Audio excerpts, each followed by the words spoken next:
Welcome to stock market Tamil language. So நம்ம நாளைக்கோட best stocks, நாளைக்கு நெக்ஸ்ட் வீக்கோட best stocks and best moments of the day தான் பார்க்க போகிறோம்.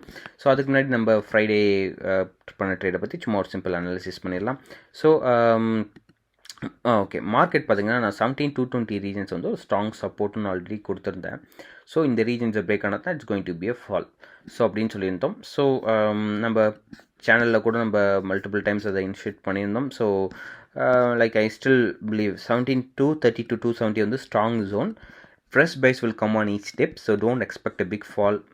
Freak movements in market on the fall அப்படின்னு சொல்லி நான் ஆல்ரெடி போட்டிருந்தேன். So market breaks now 7,230 then gain begins. So adjusting நான் ஒரு ஃபால் வந்தோடனே அட்ஜஸ்ட் பண்ண ஆரம்பிச்சிட்டேன் ட்ரேட்ஸை. ஸோ அந்த ஃபாலில் நான் 17,250 பியில் என்னால் முடிஞ்ச அளவுக்கு நான் ஸ்கேல் பண்ண ட்ரை பண்ணேன். ஸோ நீங்களே பார்க்கலாம். ஸோ மார்க்கெட் ஃபஸ்ட் டைம் இந்த ஃபால் கொடுத்து திருப்பியும் இந்த பாயிண்ட் ஹிட் ஆகிட்டு திருப்பியும் இந்த இடத்துல ஃபாலில் என்ன பண்ணேன்னா பிரேக் பண்ண முடியல. So I take a trade. But இந்த ட்ரேடில் நான் திருப்பியும் ஃபைண்ட் பண்ணிட்டேன். இந்த ரீஜன்ஸை திருப்பியும் ரிவர்ஸ் ஆகும்னு தெரியும். ஸோ 220 ரீஜன்ஸில் I close my trade. So again இது ஹிட் ஆச்சு. நான் இதை க்ளோஸ் பண்ணலான்னு பார்த்தேன். ஸோ அப்போ நம்மளோட ட்ரேடோட வேல்யூ பார்த்தீங்கன்னா ஆல்மோஸ்ட் 750 ருபீஸ் போயிடுச்சு. அதை தவிர நம்ம பேங்க் நிஃப்டி ட்ரேட் பண்ணியிருந்தோம், அது தனியாக. ஸோ சிம்பிளாக நான் சொல்கிற ரீசன் அதான், 220 ஒரு strong reason of support. So இதை இனிமேல் பிரேக் ஆகாது. அதேமாதிரி அப்கமிங் டேஸில் 300 ஸ்ட்ராங் ரீஜன்ஸ் ஆஃப் சப்போர்ட்டாக மாறும். ஸோ மல்டிபிள் சப்போர்ட்ஸ் ஃபார்ம் பண்ணுது. மார்க்கெட் இப்போது எதை நோக்கி போகுதுன்னா, மார்க்கெட் இந்த வீக்கோட ரேஞ்ச் பார்த்தீங்கன்னா 17,350 ரீஜன்ஸை க்ராஸ் ஆகிடுச்சுன்னா தென் ஃபர்ஸ்ட் பைஸ் அகெயின்ஸ் வரும். ஸோ என்னோட டார்கெட் 17,500 ரீஜன்ஸில் இந்த வீக் 578 வரைக்கும் ஹிட் ஆகிறதுக்கு சான்சஸ் இருக்குது. நான் எப்போ புல்லிஷாக மாறுவேன் பியரிஷாக மாறுவேன்னு கேட்டிங்கன்னா, மார்க்கெட் எப்போ 220 ரீஜன்ஸை பிரேக் ஆகுதோ அப்போ தான் நான் பேரிஷாக மாறுவேன்.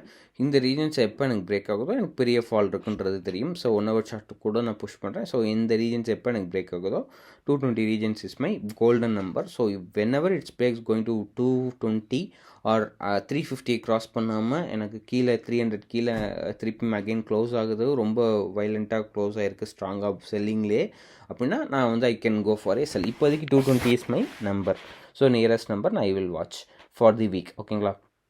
ஸோ இந்த வீக்கோட மூவ்மெண்ட் 17,300 to 17,600 வரைக்கும் ட்ராவல் ஆகும். ஸோ இந்த 300 பாயிண்ட்ஸ்குள்ளே தான் ட்ராவல் ஆகும். So on the lower side பார்த்திங்கன்னா இது கீழே போகுமான்னு கேட்டிங்கன்னா ரொம்ப சான்சஸ் கம்மி. ஸோ நான் ஆல்ரெடி குரூப்பில் சொன்ன மாதிரி பிஎன்சிஸ்லாம் ஆல்ரெடி நான் க்ளோஸ் பண்ண ஆரம்பிச்சிட்டேன். ஸோ ஒன்லி சிஇஸ் மட்டும் தான் ஹோல்ட் பண்ணுறேன். ஸோ பார்க்கலாம் எப்படி இருக்குன்னு. So next is bank Nifty. Bank Nifty பார்த்திங்கன்னா நல்ல ஒரு அப் சைட் கொடுத்துட்டு திருப்பியும் ஒரு ஃபால் கொடுத்து, பட் 15 மினிட்ஸில் பார்த்தீங்கன்னா உங்களுக்கு கிளியராக தெரியும். ஸோ வைலண்ட்டான மூவ் இருந்தது பேங்க் நிஃப்டியில். என்ன வைலண்ட்டான மூவ்னா, நீங்கள் ஒரு 5 மினிட்ஸ் கேண்டில் நீங்கள் பார்த்தீங்கன்னா நல்ல ஒரு பெரிய ஒரு ஃபால் கண்டினியூஸாக இருந்தது. ஸோ இது ஒரு பெரிய ஒரு ஃபாலுக்கு இதாக இருந்திருக்கும் அப்படின்னு நிறைய பேர் பார்த்துட்டு இருந்தாங்க. பட் டக்குன்னு பேங்க் நிஃப்டி லோ ஆஃப் 35,500 35,550 ரீஜன்ஸை ஹிட் பண்ணிவிட்டு ரிவர்ஸ் ஆகிடுச்சு. ஸோ ஓகே, நம்ம ஆல்ரெடி மார்க் பண்ணியிருக்கேன் அன்றைக்கி டேயில். ஸோ இந்த ரீஜன்ஸ் கீழே போனால் I thought of going for a sell. So இந்த இன்டர்மீடியட் ரீஜன்ஸில் நான் எதுவுமே பண்ண மாட்டேன். ஒன்று எனக்கு மார்க்கெட் ஸ்ட்ராங்காக இந்த ரீஜன்ஸுக்கு மேலே போகணும். இந்த ரீஜன்ஸில் இது கிளியரான ட்ராப். ஆக்சுவலி இது ஒரு ட்ராப்பாக மாறிடுச்சு. ஸோ அகெயின் ஒரு பயங்கர moment, but continues fall. So திருப்பியும் ரைஸ் ஆகுது, திருப்பியும் ரைஸ் ஆகி நிற்குது. ஸோ மார்க்கெட் இந்த ரீஜன்ஸ்க்கு மேலே போகுதுன்னா நான் ஸ்மால் குவான்டிட்டிஸில் ஒரு பை போடுவேன். விச் ஸ்டாப் லாஸ் இந்த ரீஜன்ஸ் ஸ்டாப் லாஸ் வச்சுப்பேன். 36,675 ரீஜன்ஸ் ஸ்டாப் லாஸ் வச்சுப்பேன். ஸோ எப்போ பை பண்ணுவேன், 36,800 க்ராஸ் ஆனோம். என் டார்கெட் அகெயின் 37,100 வரைக்கும் மூவ் ஆகும்ன்றது தெரியும். ஸோ வச்சுப்பேன். அகெயின் பேங்க் நிஃப்டியில் ப்ரைவேட் செக்டர் மட்டும்தான் ஃபாலில் இருந்திருக்கு. பப்ளிக் செக்டர் சியூசி பியூசி பேங்க்ஸ்லாம் நல்ல மூவ்மெண்ட்டில் இருந்திருக்கு. ஸோ அதையும் நம்ம நோட் பண்ணிக்கணும். ஸோ இந்த வீக் பேங்க் நிஃப்டி பார்த்திங்கன்னா 36,500 கீழே போனால் I will go for a sell closing பையஸில். அதே மாதிரி 38,000 மேலே போனால் it's going to be a buying zone. So நல்ல ஒரு அப்சைட் மூவ்மெண்ட் கொடுக்கும். ஸோ டெய்லி செக்டர்லையும் டெய்லி ஸ்டாக்ஸ்லையும் நீங்கள் செக் பண்ணணும். ஸோ இதுதான் நம்ம வீக்கோட பிளான். ஸோ நம்மளோட டீட்டெயில் பிளான் நம்ம டெலிகிராம் சேனலில் போடுறேன். ஸோ அதையும் செக் பண்ணிக்கோங்க. So best stocks of the week first stocks CEAT Tyres. So வந்து இந்த ஸ்டாக் வந்து நல்ல ஒரு சப்போர்ட் ரீஜன்ஸில் இருக்குது. ஸோ இதையும் பிரேக் ஆகுதுன்னு பார்த்தீங்கன்னா you can buy it here, but no chances of breaking. So இதுக்கப்புறம் நல்ல ஒரு வயலட்டான மூவ் கொடுக்க போது.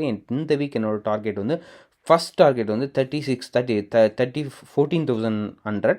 செகண்ட் டார்கெட் வந்து ஆல்மோஸ்ட் 14,050. ஸோ இந்த ரீஜன். ஸோ நான் வந்து இதில் ஒரு 80 ஸ்டாக்ஸ் கிட்ட வாங்கலான்னு ஒரு பிளானில் இருக்கேன் என் மணி மேனேஜ்மெண்ட்டில். ஸோ ஃபஸ்ட் திங் வந்து 80 ஸ்டாக்ஸ் வாங்குறேன்னா நான் வந்து அதில் வந்து வர ப்ராஃபிட்டில் எனக்கு 10 to 20 ஸ்டாக்ஸ் வந்து பொசிஷனலாக ஹோல்ட் பண்ணுவேன்.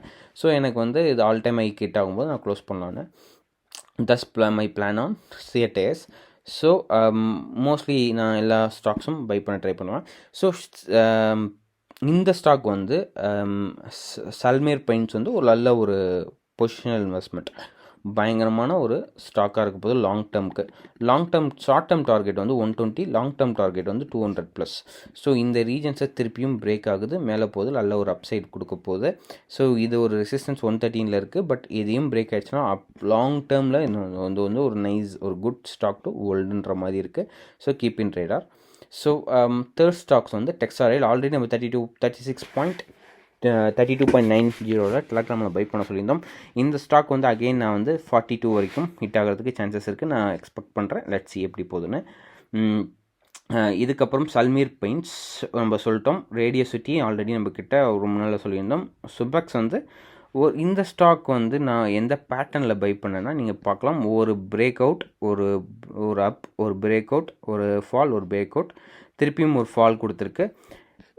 இந்த வாட்டி ஃபிம்மாக ஃபால் ஆகுது, பெருசாக ஃபால் ஆகுமான்னு கேட்டிங்கன்னா கிடையாது. ஸோ திருப்பியும் இது வந்து பிரேக் அவுட் கொடுக்கக்கூடிய ஸ்டாக். ஸோ நல்ல ஒரு ஒன் டேயில் இது வந்து பிரேக் அவுட்னா ஒரு 7%, சில சமயம் 20% கூட ஒன் டேயில் கொடுக்கும்.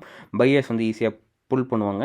ஸோ இது வந்து நல்ல ஒரு மூமெண்ட்டில் இருக்க போது. So be ready. It's a package software company, technology services company, நல்ல மூமெண்ட்டாக இருக்க போது. So keep in radar. So Texrail நம்ம ஆல்ரெடி பார்த்துட்டோம். நல்ல ஒரு கன்சாலிடேஷன் ஜோனில் இருக்குது. இந்த ஜோன்லேருந்து மேலே போகும். ஆல்ரெடி நம்ம பையிங் கொடுத்துருக்கோம். Final stock for the Jayshree Tea பார்த்திங்கன்னா உங்களுக்கு ஒரு சப்போர்ட்டில் திருப்பியும் ஹோல்ட் ஆகி நிற்குது. ஸோ இந்த ரீஜன்ஸ்லேருந்து திருப்பியும் அப்சைட் போனால் உங்களுக்கு நல்லா இருக்க போடுது. ஸோ நான் வந்து 112 ரீஜன்ஸ் 114 ரீஜன்ஸ்க்கு மேலே க்ளோஸ் ஆச்சுன்னா I will go for a buy with a target of immediate target of 123. So நல்ல ஒரு மூவ்மெண்ட் கொடுக்கும். So keep in radar. So இதான் நம்மள இந்த வீக்கோட பிளான். நான் கொஞ்சம் ஸ்பீடாக பேசுறதுக்கான வீடியோ ரொம்ப லென்த்தியாக இருக்க வேண்டாமே அப்படின்ட்டு சொல்லிட்டு தான் நம்ம ஸ்பீடாக பேசுகிறேன். ஸோ ஃபைனல் ஸ்டாக் வந்து PNB also in radar. So நல்ல ஒரு அப்சைட் மூவ் கொடுக்க போகுது. ஸோ இதான் நம்ம வீக்கோட some of the stocks in radar. So PNB, Shalimar paints, Texrail, Petronet, CEAT, JC tyres. So வந்து நீங்கள் பார்த்தீங்கன்னா 1 2 3 4 5 6 7 8 ஸ்டாக்ஸ் வந்து நம்ம ரேடாரில் வச்சுருக்கோம். 8 ஸ்டாக்ஸும் நெக்ஸ்ட் வீக் எப்படி பர்ஃபார்மன்ஸ் இருக்குன்னு நம்ம பார்க்கலாம். ஸோ நல்லா போகும்னு நினைக்கிறேன். So that's it for the day. Thank you guys. Bye by.